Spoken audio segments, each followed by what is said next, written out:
Olá, pessoas! Tudo bem com vocês? Eu tô bem, tudo tranquilo.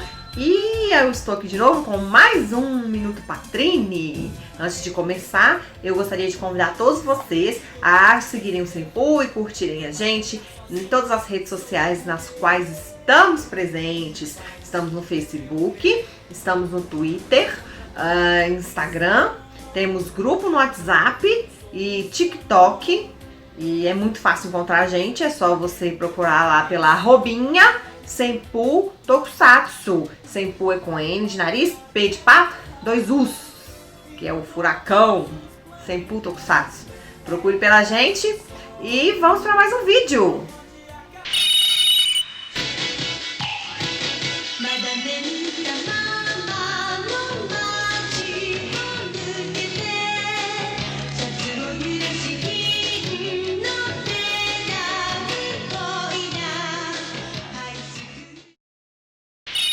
Muito bem, o vídeo de hoje é uma sugestão de pauta, olha que chique, eu tô recebendo sugestões, gente, do Marcelo Pessoa.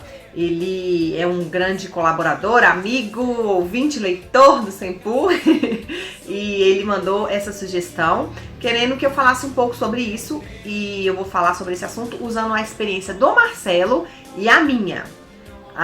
O tema do vídeo é: como o fandom vai influenciar na sua experiência de assistir Tokusatsu? Coisa interessante, não é mesmo? A gente sabe que todas as coisas, né, que estão aí, principalmente cultura pop, cultura nerd, todas essas coisas tem sempre uma parte do fandom, ou às vezes o fandom inteiro mesmo, que é aquela coisa que as pessoas gostam de falar, uma palavra que está muito na moda, tóxico. Que não é uma coisa muito interessante, não acrescenta muito para a sua experiência ou para discutir sobre aquele tema do qual você gosta, né? E no Tokusatsu a gente sabe que isso acontece, infelizmente, mas são coisas que a gente consegue também passar, né? E fica esse tema, fica para outro vídeo, quem sabe num podcast, a gente já gravou algumas coisas sobre isso, então você pode procurar aí no nosso site, que tem alguns temas sobre isso no podcast e tudo mais. E aí, o que aconteceu foi, o Marcelo resolveu fazer um experimento. Olha que coisa interessante. Ele pegou aquela coisa que as pessoas sempre falam: mas as séries antigamente eram muito melhores por causa disso e daquilo. Que geralmente são características que querem enaltecer essas séries, óbvio, porque realmente as séries têm coisas muito boas, mas ao mesmo tempo essas características querem depreciar as séries novas. É uma coisa um pouco, né? A gente não precisa depreciar o do outro para falar que o que a gente gosta é bom. Mas enfim, aí o Marcelo colocou a prova. E o que ele colocou à prova? Kamen Rider Black.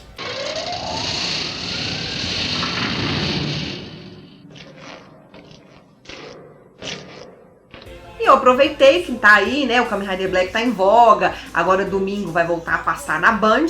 E falei, por que não? Vamos falar sobre a experiência do Marcelo, como foi a experiência dele reassistindo Kamen Rider Black. Vou lembrar vocês, um homem adulto que já assistiu, ele foi reassistir, tentando tirar aquela máscara, aquela lente da nostalgia, das lembranças, das boas memórias. E aí vou enumerar para vocês o que o Marcelo me falou.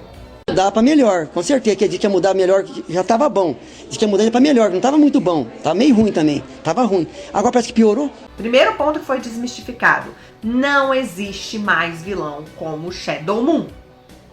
E aí, o que foi comprovado aí pelo Marcelo? Que praticamente o Shadow Moon é um amiguinho que ele aparece pra morrer. O arco dele não é um arco muito bem trabalhado. Na avaliação do Marcelo, e o Taurus, inclusive, é mais imponente do que o Shadow Moon. E que é mais uma coisa, vamos dizer, uma coisa que foi criada, um negócio sobre aquela imagem do Shadow Moon, né?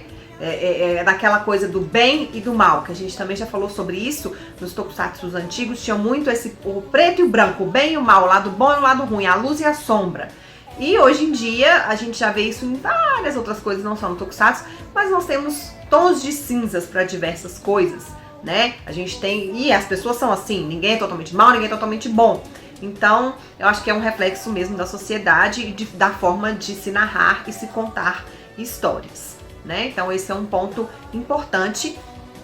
que o Marcelo falou, e eu vou entrar com a minha experiência também. E eu vou falar sobre outro clássico do Tokusatsu, que é o Jaspion.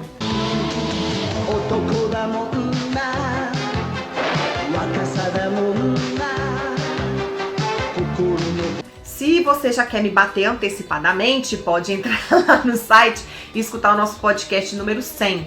Foi um podcast comemorativo que nós gravamos sobre Jaspion.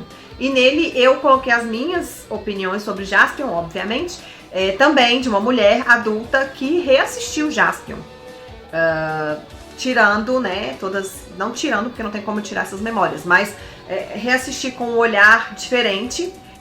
E eu também acho que o Magaren é muito mais uma construção do imaginário das pessoas, talvez do imaginário infantil, porque realmente ele era uma figura lá quando estava civil, era aquele cara do cabelo, andava de óculos escuro, o cabelo pra trás, não sei o que, e a armadura dele preta, né, aquela coisa mal, né, era realmente o contraste do Jaspion totalmente, que era um cara mais divertido, despojado, engraçado, cabelo diferente e tudo mais.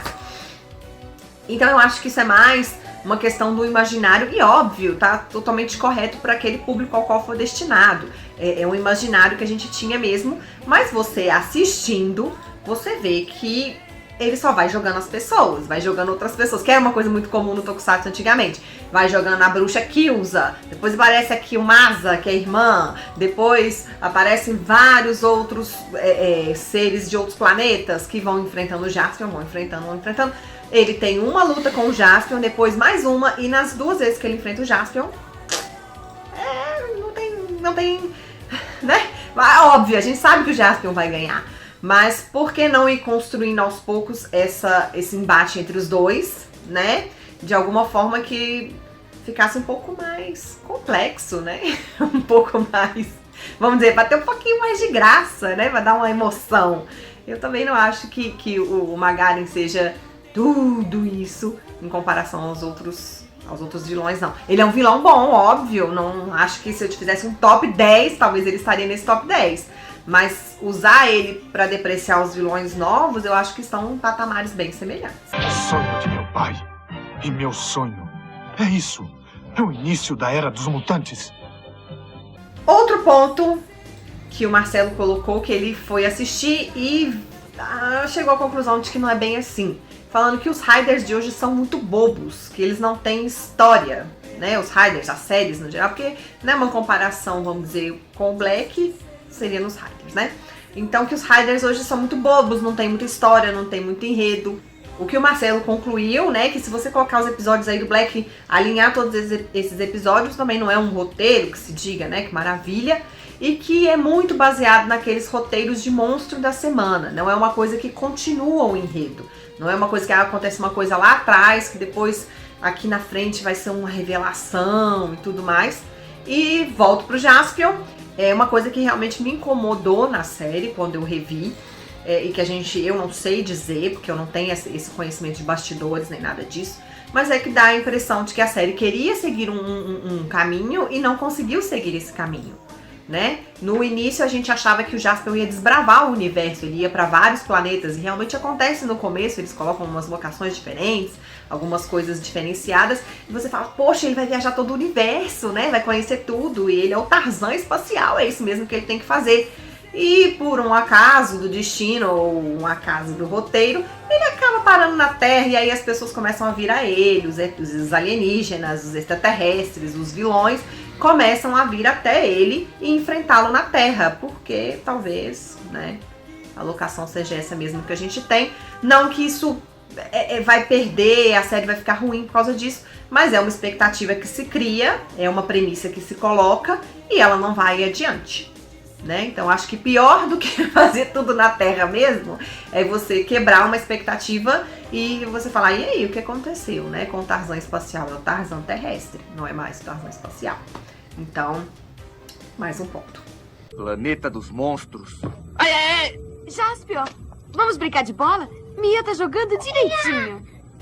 Outra coisa que é comum o fandom falar, né, e que o Marcelo foi comprovar, ou desprovar, é que o Black suava para ganhar dos vilões, era uma coisa muito difícil, E o que ele falou é que mesmo não tendo, assim, obviamente, power-ups, nem gadgets, né, tirando a moto, ele acha que tem muitos episódios que simplesmente tá ali naquela coisa, numa dificuldade, e no fim das contas, ganhou. É isso aí, venceu, maravilha.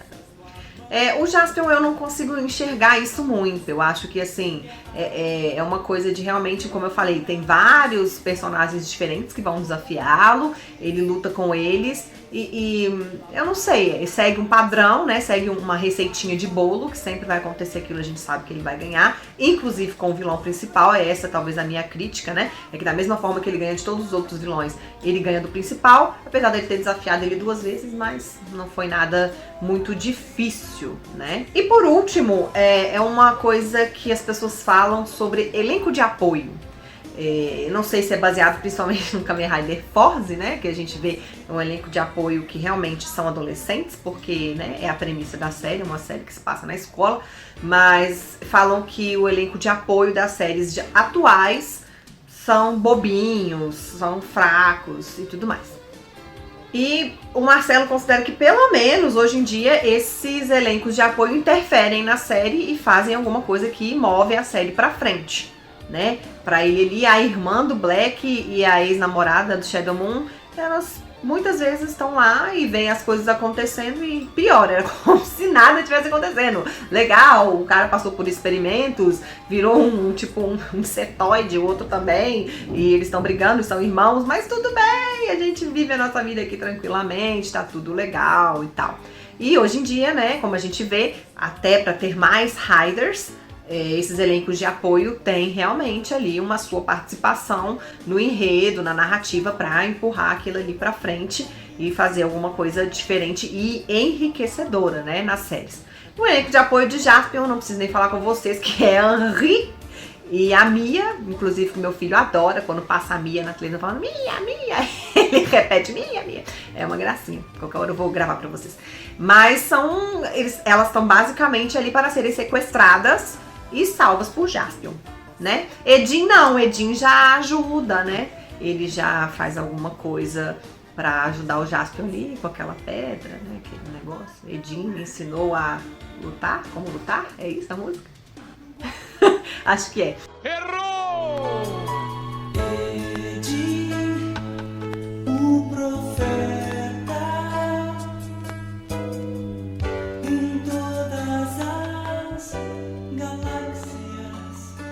Então, mas o elenco principal de apoio dele, que são as 2 mocinhas, basicamente corta o cabelo, pilota a nave, e pilota não, né? Fica lá de copiloto e são sequestradas para serem salvas.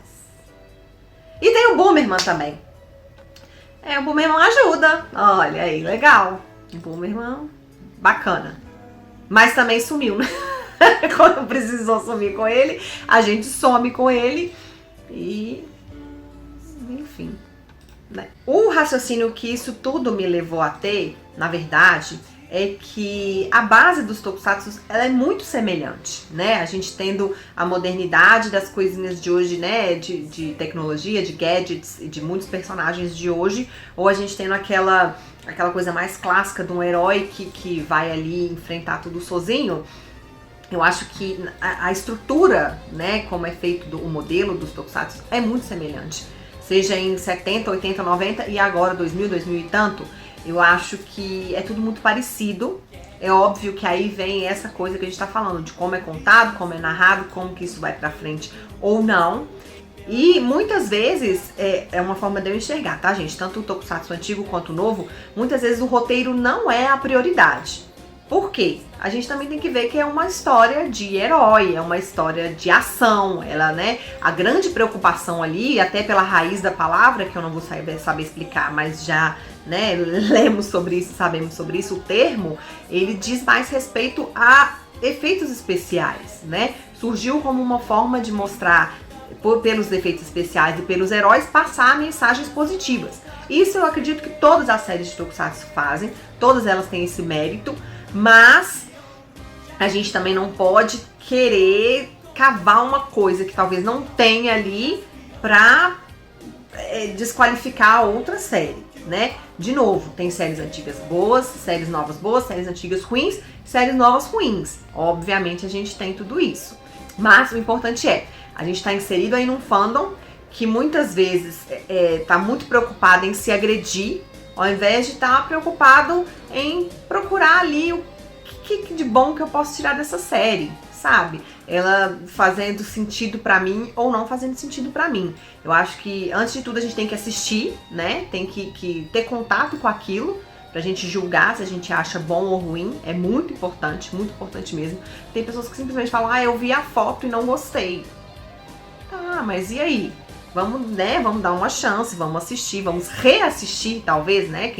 Eu, por exemplo, não teria condição de falar com vocês nada disso se eu não tivesse reassistido. Porque aí eu teria toda aquela memória antiga que pra mim, nossa, aquela figura, uma figura. E eu acho que antigamente realmente se baseava muito nessa coisa do visual, da figura, uma figura mais imponente, uma figura que dava medo, né? Eu brinco muito com isso, mas o do Jiraiya, o monstro lá, o Delstar lá que sai a cabeça, aquilo pra mim era uma coisa horrível. Eu tinha medo, tinha assim, não gostava de assistir na televisão quando passava. Hoje em dia eu entendo que é uma coisa, uma estratégia, uma coisa do efeito especial, que é pra dar um medo mesmo, mas hoje em dia não me assusta mais. Mas eu entendo que é uma coisa que foi feita pra ser assustadora, né? Então eu acho que essa criação de ícones e de imagens era muito importante antigamente. Hoje, óbvio, é muito mais focado nas tecnologias, nos gadgets, no que o Kamen Rider vai fazer e vai acontecer, né? O Sentai, que seja, no que o herói vai fazer e acontecer ali, qual que é o power-up, como a gente citou, que vai acontecer, né? Então eu acho que assim, se der uma chance para séries novas, tirando toda essa máscara de que é muito infantil, é muito bobinho, é muito colorido, e pegar essa essência pela qual eu falei do Tokusatsu, de bons exemplos, de boas lições, de amizade, né, de força, de lutar por um objetivo, bacana, talvez você consiga assistir sem nem prestar atenção nessas outras coisas. E os antigos a mesma coisa. Pode faltar um pouco de ritmo, pode ter uns episódios muito, às vezes, que não fazem muito sentido pra você, um monstro que não faz sentido, uma construção de personagem que não vai muito além de um lugar, mas se você pegar ali, que é um herói, que tá lutando pela justiça, pelo amor, pela paz, para salvar o mundo, ou Tóquio, olha, basicamente a gente é a mesma coisa. Então todos estamos falando sobre a mesma coisa e não precisamos, né, fazer com que o nosso fandom seja conhecido por ser um fandom tóxico, não é mesmo?